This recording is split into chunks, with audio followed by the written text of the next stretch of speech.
Buenos días, Daniel, buenos días a nuestros oyentes que nos acompañan una vez más esta mañana. Les agradecemos los mensajes que nos dejan. Estamos haciendo un registro de todas aquellas demandas de atención que nos pide el público radioescucha y que requieren una intervención de cada una de nuestras instituciones o ministerios del gabinete. Por supuesto, también agradecemos aquellos mensajes de apoyo que también a lo largo de la semana y sobre todo durante la transmisión al aire de este programa nos expresan los radioescuchas.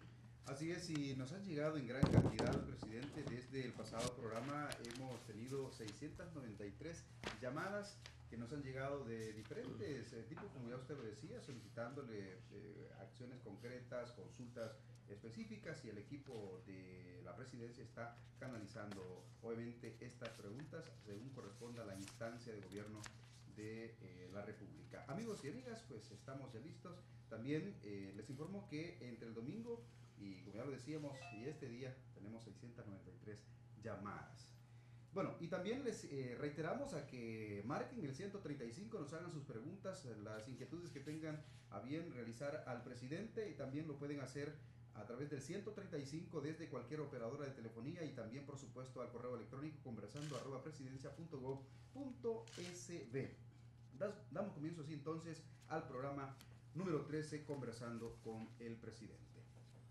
Bueno, yo quisiera antes hacer algunas aclaraciones y después, por supuesto, procedemos a responder a las preguntas, a las inquietudes de nuestros oyentes. Y es que en estos días se ha hecho una verdadera novela con el tema del atraso en el pago del llamado bono de gratuidad para 8 institutos nacionales en todo el país. Y digo una verdadera novela porque aquí como que asistimos a la novela construida por algunos medios de comunicación y sobre todo por sectores de la oposición bajo el título "El Estado salvadoreño está quebrado". Y entonces cada semana como que estamos frente a capítulos diferentes de esta novela.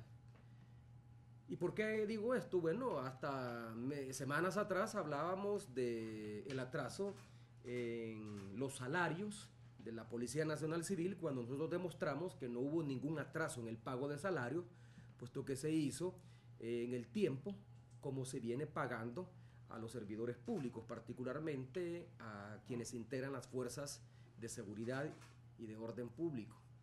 Se les pagó mucho antes que terminara el mes de septiembre, lo que corresponde al mes de septiembre. Y hoy octubre se les va a pagar también mucho antes de que termine el mes de octubre, lo que corresponde a sus ingresos del mes de octubre. Si tuvimos un atraso en el bono alimenticio, lo que ha llevado a las autoridades de la policía a hacer un planteamiento que todavía no hay una decisión al respecto, y estamos tomando en cuenta algunas consideraciones que hacen los agentes de la Policía Nacional Civil, en el sentido que ellos prefieren que ese bono alimenticio esté separado de su salario, porque de lo contrario incrementa el monto del salario y es objeto de deducciones, tanto del impuesto sobre la renta como de la deducción para el Fondo Social de la Vivienda y también para la AFP. Entonces ellos prefieren, y me parece muy bien, me parece razonable la posición de algunos agentes, jefes policiales, que han expresado que ellos prefieren que el régimen de disponibilidad, que no es más que un bono para gastos alimenticios mensual, se les pague aparte, porque de esa manera, como bono, no es objeto de retención. Y sus ingresos son mayores. Si esto se suma al salario, dependiendo del monto del salario, sí puede ser objeto de retención. Pero esto no significa, insisto, en que el Estado esté quebrado. Yo sé que hay quienes dicen, bueno, ¿y cómo el presidente, a saber en qué país vive, cómo que el presidente habla de que el Estado no está quebrado si tiene dificultades financieras? No es lo mismo decir que tenemos dificultades financieras a decir de que el Estado, que el gobierno central está quebrado. Tenemos dificultades para pagar algunos proveedores, tenemos dificultades para pagar algunos bonos, pero el Estado sigue funcionando. Un Estado quebrado no puede inaugurar, por ejemplo, una obra física como la que inauguramos esta semana en los alrededores de la colonia La Málaga, y que es una obra que debió de haberse hecho antes en administraciones anteriores, porque fue justamente la falta de esa obra de mitigación la que provocó aquella tragedia en la que perecieron más de 30 feligreses de la iglesia Elim. cuando el bus en que se transportaba fue arrastrado por las aguas del Arenal de Montserrat y lamentablemente estas personas fallecieron ahogadas. Nosotros acabamos de terminar esa obra que nos costó $2.100.000. Hemos construido una bóveda de concreto y un canal de concreto de más de 200 metros que le da seguridad, que le da garantías de que no va a haber incidentes o tragedias que lamentar como la que ocurrió en 2008 con los feligreses de la iglesia en Lima. Es decir, el gobierno está trabajando, seguimos trabajando. Un gobierno quebrado sencillamente no tiene con qué trabajar. Nosotros estamos trabajando. Pues hoy resulta que el nuevo capítulo de la película es esto que ha sido sobredimensionado por algunos medios de comunicación y sectores de la oposición, en el sentido de que ha habido un atraso en el pago del llamado bono de gratuidad para 8 institutos y se quiere hacer ver como que si el sistema educativo ha colapsado en el país. Insisto, el tema se ha presentado en algunos medios como si fuera de una magnitud mucho mayor y no lo es.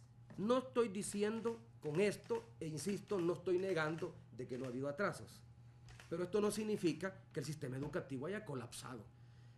Y quiero hacer las siguientes aclaraciones para tranquilidad de la población. Primero, los salarios docentes se pagaron y se seguirán pagando al día en todo el sistema público de enseñanza. No tenemos atraso con el pago de los salarios docentes. Otros pagos a proveedores, y esta es la segunda aclaración que quiero hacer, del sistema escolar, están también al día. Es decir, no hay atrasos.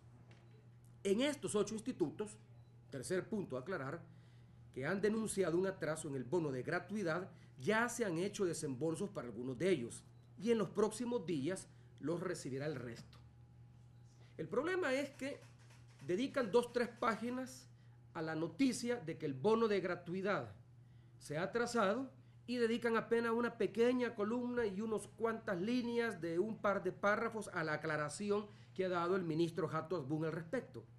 El ministro Hato Asbun ha dicho de que está en contacto directo con el ministro de Hacienda para organizar esos desembolsos de manera que se vayan cubriendo los atrasos y eso se hace con un orden de prioridades como es lógico. Por último, siempre ha habido atrasos en el sistema educativo. Lamentablemente esto es histórico, pero quiero señalar que bajo este gobierno el sistema educativo y el sistema de salud han tenido un mejor desempeño que en el pasado porque precisamente hemos priorizado siempre la salud y la educación. De modo que no se debe de hacer de esto una novela, o no se debe de poner esto como un capítulo más de la novela titulada Quiebre del Estado, o Quiebra financiera del Estado. Aquí hay otro tema relacionado con esto mismo, el atraso en el pago a proveedores de uniformes y calzado que se entrega a los estudiantes. También aquí estamos haciendo esfuerzos para ponernos al día. De todos modos, el sistema de pagos no es bueno. Por eso ya estamos terminando de ajustar el nuevo mecanismo que implementaremos el año próximo y que permitirá que no haya más atrasos y que los proveedores cobren al día. Y así debe ser porque esos proveedores, en su inmensa mayoría, y esto hay que aclararlo, son pequeñas empresas familiares o individuales, microemprendedores que no tienen capital suficiente como para financiarle al Estado esa deuda. Es costumbre en el Estado que se den de 60 a 90 días para el pago de proveedores. Es costumbre. No es una práctica que la hemos iniciado nosotros. Es costumbre. Ahora, en este caso, el problema es que como se trata de proveedores o empresas pequeñas que no tienen capital de trabajo, muchas de ellas funcionan con préstamos o necesitan una prima que es la que paga adelantadamente el Estado para que ellos compren los materiales. Por ejemplo, en el caso de la fabricación o de la confección de los uniformes, necesitan una prima para comprar la tela y para comenzar a hacerlos. Luego, cuando se les paga completamente el uniforme, entonces ellos ya pueden también asumir los costos que han tenido en la confección de los mismos.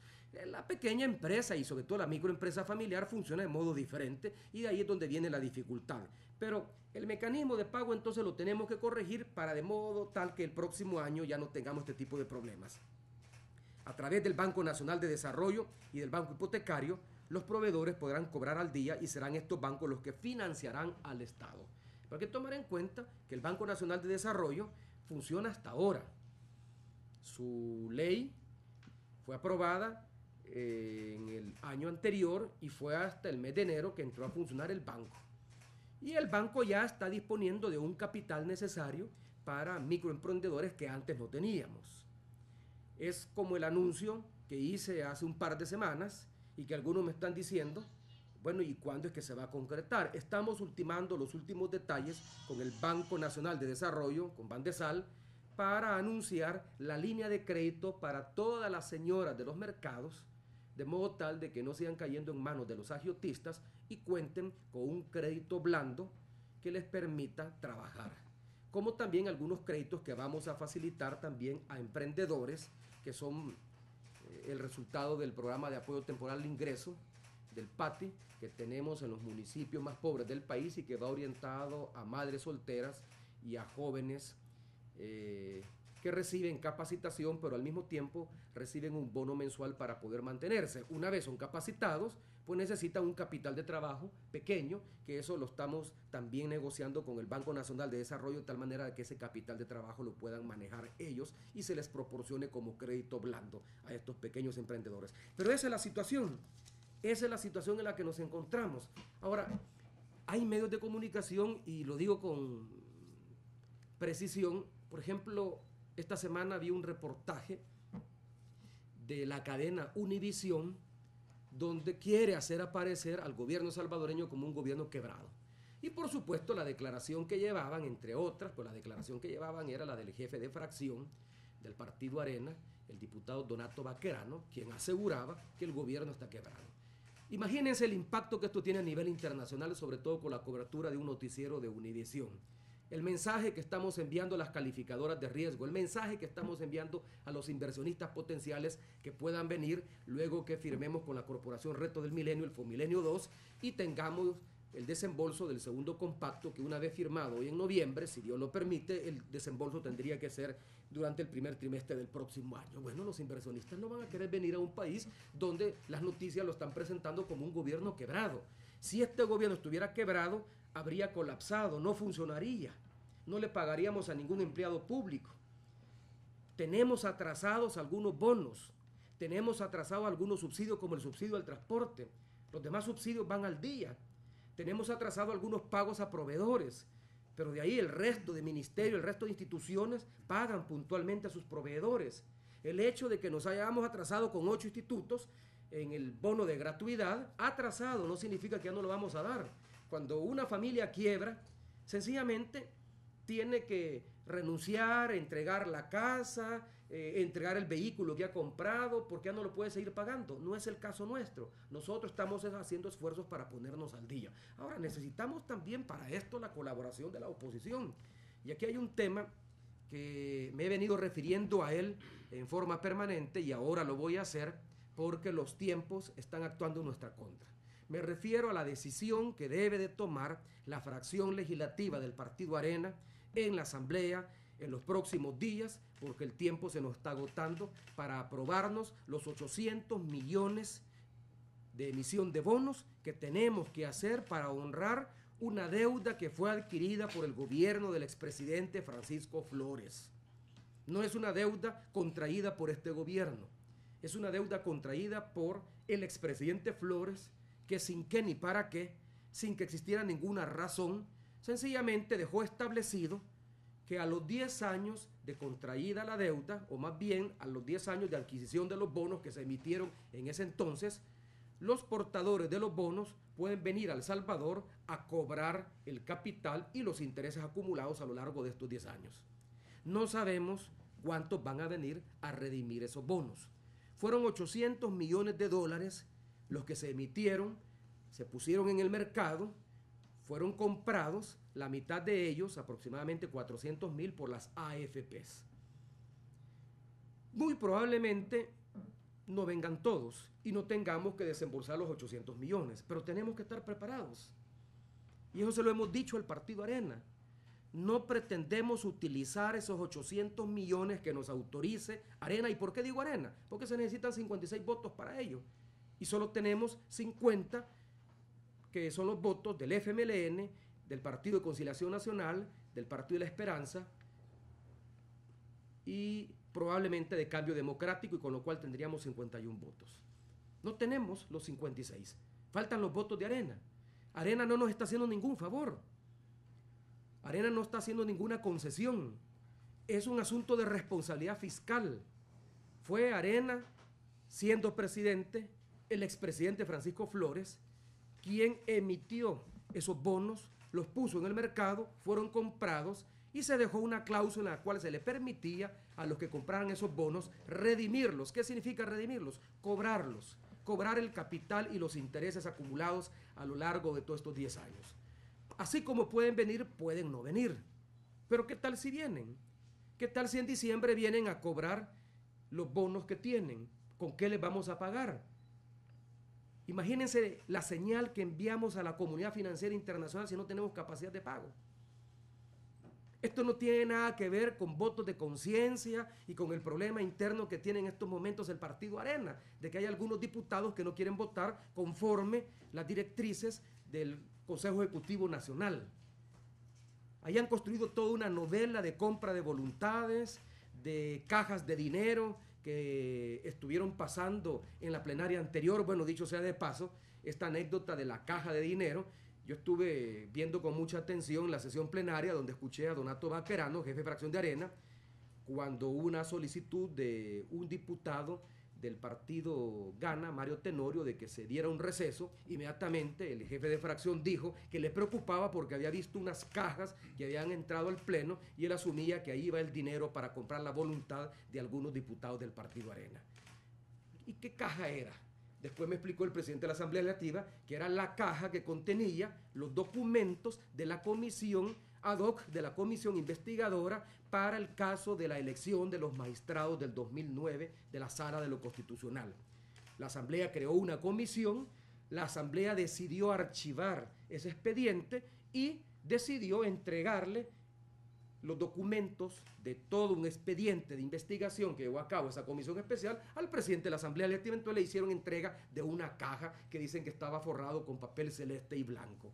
Eso es lo que Donato Baquerano dijo que eran cajas con dinero. Ahora, eso habla muy mal del partido Arena y de la fragilidad de sus diputados. Lo que quiero decirles es que esto no tiene nada que ver con compra de voluntades. Esto tiene que ver con un problema de responsabilidad fiscal.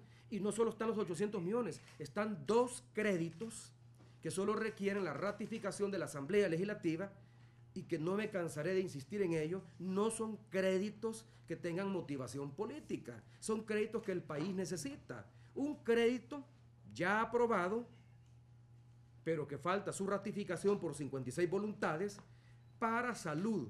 Un crédito de 80 millones de dólares, un crédito que busca fortalecer el sistema público de salud, un crédito que busca hacer más eficiente la atención. Y no solo eso, dotar de la infraestructura necesaria a los hospitales de la red pública nacional para que den un mejor servicio. ¿Por qué no dan los votos para ese crédito? No es un crédito, como han insinuado, que yo lo voy a utilizar para la campaña electoral. Cuando a mí me plantearon eso, yo les dije, perdonen, pero aquí el ladrón juzga por su condición. Si así lo han hecho ustedes en el pasado, este no es el caso. Esos 80 millones los necesitamos para dejarle al país un mejor sistema público de atención médica. La población necesita que los hospitales den una mejor atención. Ahí aparecen las protestas de algunos médicos en el sentido de que no cuentan con el equipo suficiente para realizar ciertas cirugías. Pues para eso necesitamos los 80 millones, para eso y no para otra cosa. Y lo mismo los 60 millones del crédito para agricultura. Arena dice que con esto queremos contratar y el gobierno quiere contratar activistas del FMLN, pero particularmente activistas de Alba Alimentos. No es así. Ya se los expliqué y se los ha explicado el ministro de Hacienda y se los ha explicado el ministro de Agricultura. Queremos fortalecer el tejido productivo nacional. Es un crédito de 60 millones que va en apoyo a la agricultura y a la ganadería, particularmente a la economía campesina, que es la base del sostén agrícola nacional, en la medida que es la economía campesina la que produce los granos básicos y nuestros alimentos. Queremos alcanzar la soberanía alimentaria. Ya no queremos ir comprando alimentos en el exterior que los pagamos mucho más caros que si los produjéramos en el país. Para eso es el crédito. Entonces yo insisto en esto porque es contradictorio que por un lado hablan de que el gobierno está quebrado y por otro lado le niegan los créditos, no al gobierno, sino que al país le niegan los votos para créditos que no van para el gobierno, sino que van para el país y que van orientados a áreas estratégicas, no solo de la economía, sino que también del quehacer social del gobierno, como es la salud y también, por supuesto, en este caso, la agricultura. Bien, son las 11 de la mañana ya con 23 minutos en todo el país. Presidente, antes de pasar a las preguntas, quisiera que nos dijera también su consideración respecto de la publicación del Departamento del Tesoro de los Estados Unidos, que califica a la MS como una organización criminal transnacional, a la que se le pueden, entre algunas otras medidas que plantea el Departamento del Tesoro, realizar algunos bloqueos en las cuentas bancarias. ¿Qué implicación podría tener esto para el país? Bueno, yo tengo una excelente relación y mis funcionarios del Gabinete Económico también con el Departamento del Tesoro. De hecho, hace poco acaba de estar el secretario técnico de la presidencia en Washington y lo mismo el ministro de Hacienda, y entre las reuniones que ambos funcionarios sostuvieron en Washington estuvo una con el Departamento del Tesoro. Pero en este caso disiento con el análisis que hace el Departamento del Tesoro. ¿Y por qué? Estoy convencido que han sobredimensionado el problema. No niego que la MS no sea una organización criminal, y la mejor prueba de que así la considera el gobierno es que fue bajo este gobierno que se promovió y se sancionó la ley que proscribe a las pandillas, que considera que el solo hecho de pertenecer a una pandilla ya es un delito. Antes de esa ley, la pertenencia a una pandilla no suponía estar cometiendo un delito. Ahora sí, ahora la sola pertenencia a una pandilla ya vuelve a esa persona criminal, ya vuelve a esa persona delincuente. ¿Por qué? Porque es una organización criminal, y quien forma parte de una organización criminal no es una persona de vocación altruista o democrática.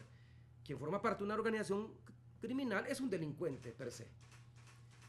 Bueno, además, basta con ver la cantidad de pandilleros que tenemos en las Bartolinas de la Policía Nacional Civil. Están abarrotadas las Bartolinas de la Policía Nacional Civil, fundamentalmente de miembros de pandillas, entre otros delincuentes o entre otros ciudadanos que han infringido la ley. Basta con ver nuestras cárceles. Están llenas de pandilleros y fundamentalmente de líderes de pandillas. ¿Qué significa eso? De que en ningún momento nosotros estamos diciendo de que no son organizaciones criminales. Si no fueran organizaciones criminales, no las perseguiríamos. Según el Departamento del Tesoro, presidente, citando lo que ellos han planteado, es que se pueden congelar activos de los miembros de pandilla, así como inhibir cualquier transacción con cualquiera de ellos. También dificultan que los pandilleros de la MS tengan acceso al sistema bancario o servicios. Digo esto porque, según el Departamento del Tesoro, este es un mecanismo que han utilizado para el tema de las extorsiones de parte de los pandilleros. Bueno, si el Departamento del Tesoro cree que de esa manera puede contribuir a reducir el número de extorsiones, me parece bien. Y en ese sentido, yo no estoy criticando al Departamento del Tesoro la decisión que ha tomado. Además, el Departamento del Tesoro es soberano de tomar las decisiones que estime convenientes. Lo que estoy diciendo yo es que el problema ha sido sobredimensionado, no en el sentido de considerar a la MS como una organización criminal, sino que en el sentido de sobrevalorar el riesgo económico o el riesgo financiero que pueden implicar las acciones delictivas de la MS y ponerla al mismo nivel de otras organizaciones delictivas transnacionales como los Zetas, el Cartel de Sinaloa o la Camorra en Italia, etcétera, etcétera. Ahí es donde está la diferencia. Son organizaciones criminales, la pandilla, los Zetas, la mafia italiana, lo son. Yo no estoy diciendo que no lo sean. Ahora, son diferentes. Son diferentes. Las pandillas son organizaciones criminales que tienen un origen en la pobreza y la exclusión de nuestras sociedades. Las pandillas están integradas por jóvenes excluidos, jóvenes a quienes no se les ha abierto oportunidades de empleo y de educación, y no se les ofrece como sociedad, no solo como Estado, sino como sociedad, otra opción de vida más que delinquir.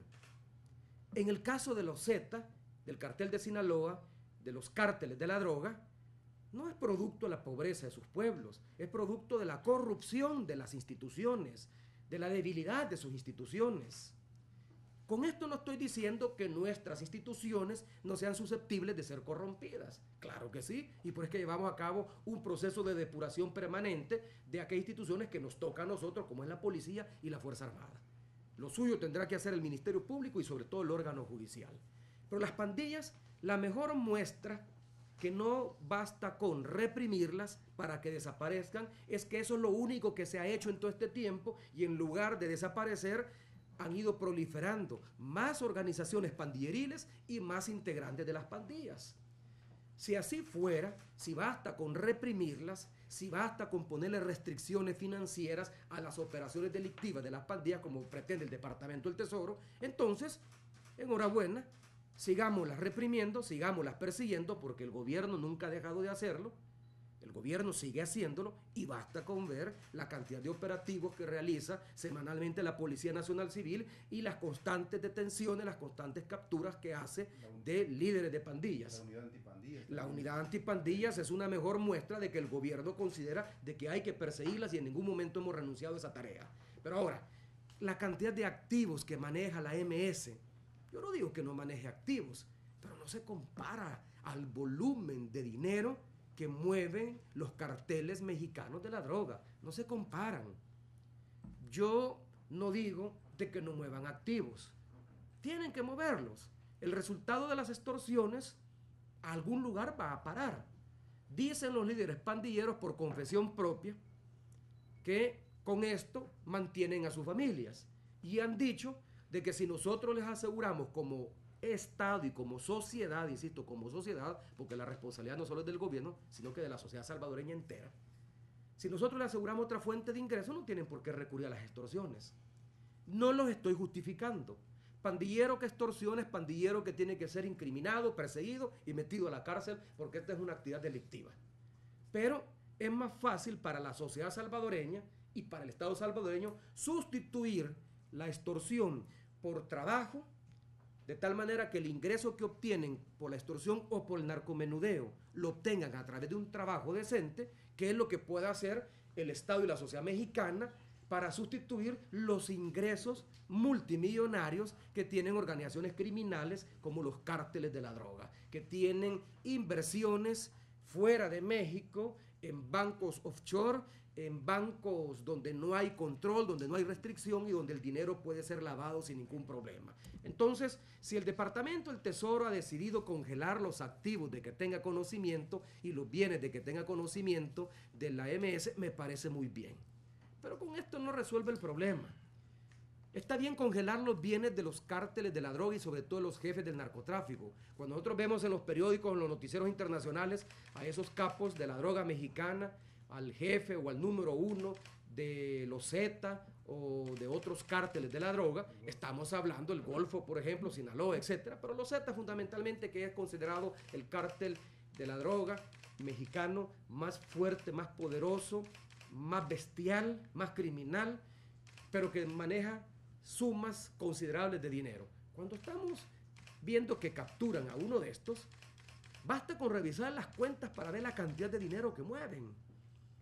Entonces, ahí sí, el impacto que puede tener los cárteles de la droga, el decomiso, el bloqueo de sus cuentas, de los negocios que realizan, pues ahí sí el impacto es considerable. Ahora, cuando se captura acá a un jefe pandillero, un jefe de clica, los volúmenes de dinero que podrán manejar no se comparan a los volúmenes de dinero que manejan los jefes de los cárteles. Ahora, como ambos es dinero sucio porque es producto de una actividad delictiva, pues entonces hay que incautarlo y hay que impedir su movilización. Pero insisto, siento que se está sobredimensionando y ha dado lugar a que hayan sectores de la derecha aquí en el país, sectores conservadores, que también reaccionen en forma sobredimensionada. En el fondo, Daniel, ¿qué es lo que se quiere decir? Hay que ser muy intuitivo para ver qué hay a la base de esto. No digo del Departamento de Tesoro. El Departamento de Tesoro me imagino que lo ha hecho con una buena intención y con la mejor de las intenciones, pero perdonen a los miembros del Departamento de Tesoro, me parece que han sobredimensionado el impacto económico que pueda tener en el funcionamiento de la MS esta decisión. Lo han sobredimensionado. ¿Qué es lo que se busca? Como aquí hay un pacto entre pandillas, que no lo ha hecho el gobierno, porque el gobierno no se ha sentado con ningún líder de pandillas a negociar beneficios o privilegios, pero que de alguna manera lo ha facilitado porque nos ha creado un entorno diferente y más propicio para buscar un acuerdo nacional que permita resolver este problema. Entonces, en el fondo, ¿qué es lo que quieren decir estos sectores conservadores? Miren, hasta el Departamento de Estado está prohibiendo las actividades financieras de la MS porque la considera una organización criminal transnacional de las dimensiones de los Zeta o de la Camorra italiana. Y entonces el gobierno salvadoreño, en lugar de hacer lo mismo y seguir ese ejemplo, ¿qué hace? Estimula un acuerdo, estimula un pacto entre las pandillas. No las persigue penalmente. No es cierto, no es cierto. Nosotros perseguimos a las pandillas. Nosotros estamos trabajando en disolver sus estructuras porque son estructuras delictivas. La inteligencia policial y esta unidad que tú mencionabas, la unidad antipandillas, tiene este propósito. No las dejamos de perseguir, pero no podemos comparar los ingresos provenientes del narcomenudeo a los ingresos provenientes de la venta de droga al exterior que realizan los cárteles mexicanos. Tanto la compra que realizan de la droga que viene del sur como la que ellos venden y logran colocar en los mercados de Estados Unidos y en los mercados europeos. Para poner un paralelismo, es como que si Estados Unidos, porque esta droga, la Z, la colocan en los Estados Unidos. ¿Quién la vende? ¿Cuáles son las organizaciones criminales de Estados Unidos que hasta ahora han sido capturadas, que han sido detenidas? ¿Quién la vende? ¿Quién la vende en las escuelas? ¿Quién la vende en las universidades? ¿Quién la vende en los centros comerciales? ¿Quién la vende en los hoteles, en las discotecas? ¿Quién la vende? ¿En los casinos? Alguien la tiene que vender. Alguien se tiene que dedicar al narcomenudeo. Estados Unidos debería de perseguir con igual entereza, como lo está haciendo y como está colaborando a que los gobiernos latinoamericanos lo hagamos, a los cárteles de la droga, a aquellos cárteles que funcionan dentro de Estados Unidos y que se dedican al narcomenudeo. Si pretende parar parte de esta actividad de la droga, decomisando o entrando a las cuentas bancarias o congelando las cuentas bancarias de los dirigentes, de los líderes de las pandillas y particularmente la MS, que lo haga. No le demos ningún problema. No le demos ningún problema, pero no es así como se resuelve el problema. El problema de las pandillas en El Salvador solo se resolverá el día que seamos capaces como sociedad de dar una respuesta institucional a las demandas que ellos plantean, que no son demandas producto de la organización criminal que han creado. Son las demandas que tiene cualquier ciudadano. Es que eso no nos hemos olvidado, como que nos olvidamos, como que pensamos que el ofrecerle un empleo a un pandillero o a un expandillero es una dádiva o la satisfacción de una demanda que nos está haciendo la MS, la M18, la Mao Mao, la Máquina o cualquier otra organización criminal de estas. No, es la demanda de un joven que tiene derecho como ciudadano a tener acceso a la educación, a la salud, al empleo. Y eso es lo que tenemos que hacer. Esa es la única manera como vamos a reducir las pandillas. Y la mejor muestra es que todos estos años, Arena, estando antes en el gobierno, las persiguió y en lugar de reducirlas, las pandillas se han incrementado y han sofisticado su operatividad. Entonces, como que la solución no va únicamente por el lado de reprimir, lo que no significa renunciar a la represión.